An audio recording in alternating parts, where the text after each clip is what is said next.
Hello everybody, welcome back. Today as well we have got you another video. In this video I'll show you how you can change your theme from dark to light on your Zingo Wallet app.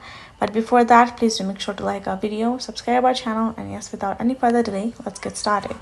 So for that, simply go ahead, open up your Zengo Wallet app on your phone, and then make sure you're signed in as well. Then go to this option of settings at the bottom right. Simply go ahead, scroll a bit, go to this personalization section so you will find this option of theme, and then simply tap on this option of light over here. As you can see, it has simply changed and now it's to the light theme. You can do that to as many as you want. You can change it to dark, you can change it to system, but you can simply change it to light as well over here, and you're good to go. Make sure this is ticked on the light. Now again, when you're in this home section, make sure you're signed in, tap on settings, go to theme and tap on this light, and you're good to go. So that is how easy it is. Hope this video was helpful to you all. Thank you so much for watching, and I'll see you guys in our next video.